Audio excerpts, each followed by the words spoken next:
Nous ne pouvons pas penser à un avenir meilleur. Nous ne pouvons pas penser à un Congo émergent. La jeunesse est vouée à l'échec. En tant que jeunes, que devons-nous faire? Nous devons favoriser le dialogue. Le travail source de richesse, mais c'est pourtant pas toujours de la plus confortable et honorable de revenir. À ces propos, Thomas Edison dira: la plupart des gens ratent l'opportunité parce qu'elle porte une salopette et s'appelle travail. La RDC, avec tous ces mots, insalubrité, précarité, malhonnêteté, ne semble pas être par élection un lieu de prédilection pour se mettre en action. TV loterie, agence de voyage, tous les moyens sont bons pour s'échapper de cette nation. D'ailleurs, plusieurs d'entre nous ont des démarches en cours poursuivant les rêves américains, canadiens et que sais-je encore. Alors qu'ensemble, nous pouvons créer notre propre rêve. Mais pendant que la jeunesse fuit, la vieillesse pille. Jusqu'à quand allons-nous fermer les yeux dans l'opportunité? Jusqu'à quand? On entend partout l'île Soso, l'île chinois, c'est bien beau. Alors, pourquoi ne pas devenir l'île Moussala?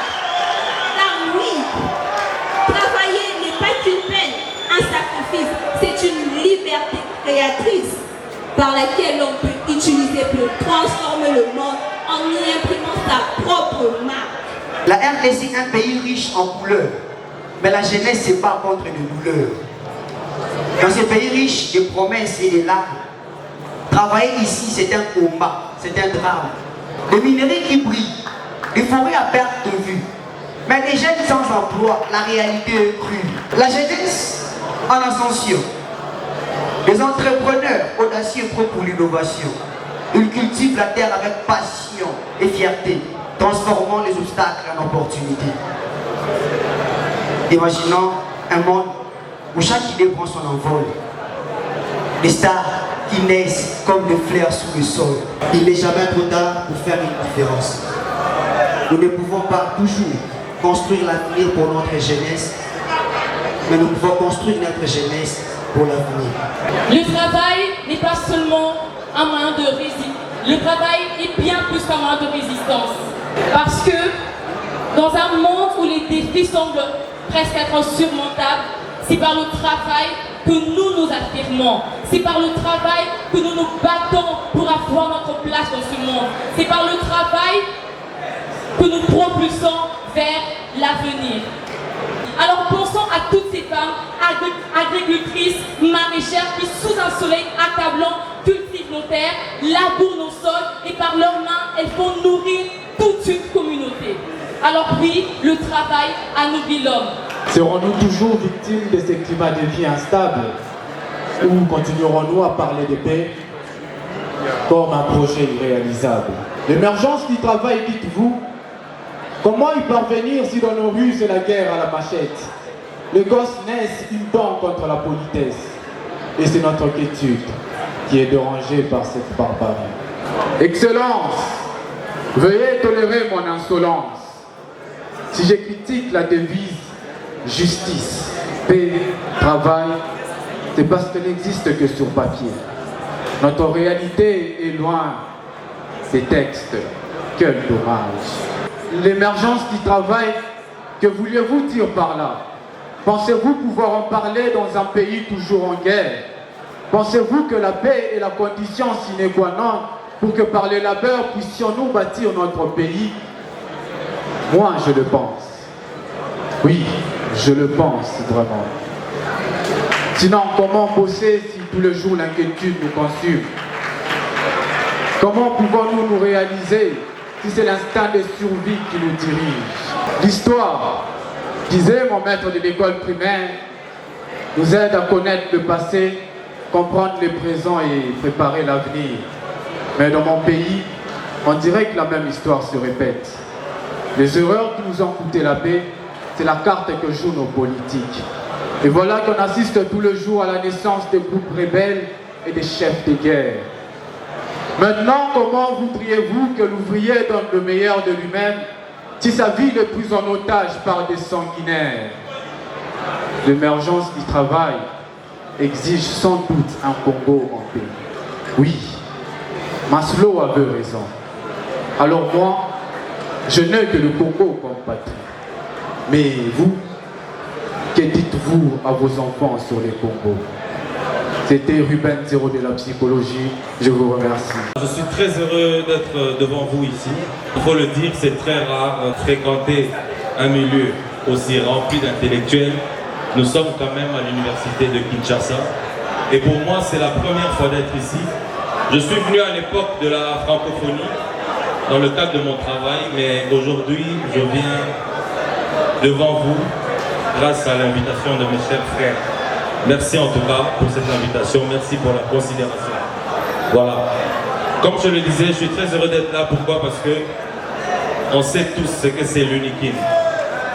Moi, pour la petite histoire, j'ai habité pas loin d'ici à l'époque. Quand j'étais tout petit, j'habitais Rigini, sur l'avenue Chapelle.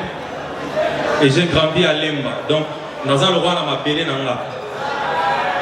Alors, les Abena et Sengopo Nanga et Rosala, Awa, je connais ce que c'est le climat des affaires dans notre pays aujourd'hui.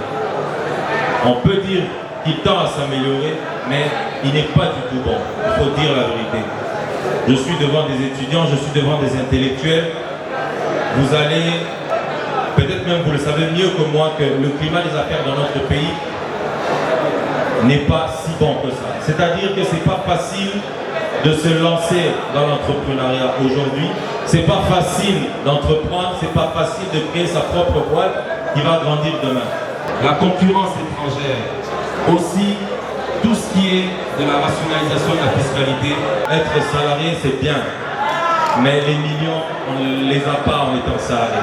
Je ne vous dirai pas de laisser votre emploi, mais si vous avez l'occasion de vous lancer en indépendant, de créer votre propre société, il faut le faire. J'ai suivi tous les orateurs qui sont passés tout à l'heure là. En parlant du travail, ils ont martelé sur quelque chose qui était aujourd'hui le travail est beaucoup plus une opportunité chez nous. Eh bien, c'est une réalité. C'est pourquoi la seule chose que je vous demanderai, c'est beaucoup de courage et surtout persévérer. Je ne vous dirai pas de faire comme beaucoup d'entre nous le font, viser directement l'Europe. Ceux qui ont l'occasion de partir pour revenir après, moi j'encourage. Ceux qui ont l'occasion de travailler ici pour après partir en tant que bosseur, comme nous on l'a fait, j'encourage aussi.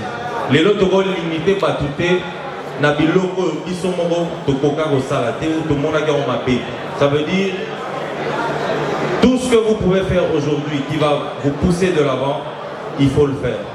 Quelle que soit la façon dont vous allez le faire. L'essentiel est pour vous d'évoluer, de créer de l'emploi, de donner de l'emploi ou de pousser encore plus notre économie de l'avant. Je ne vais pas être très lent. En tout cas, merci beaucoup et merci beaucoup et en tout cas que je crois que la soirée va continuer. Je suis là et je resterai jusqu'à la fin avec vous. En tout cas, je suis très heureux encore d'être avec vous. J'espère que ce ne sera pas la dernière fois de venir ici. Merci, merci et bonne soirée à tous.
tous les participants. Merci, à très bientôt. Vous avez été tous super. Et en tout cas, bonne soirée et bonne chance pour le reste. Merci à tous et merci aussi à l'organisation. Vous avez été super, magnifique. Merci, merci et à très bientôt.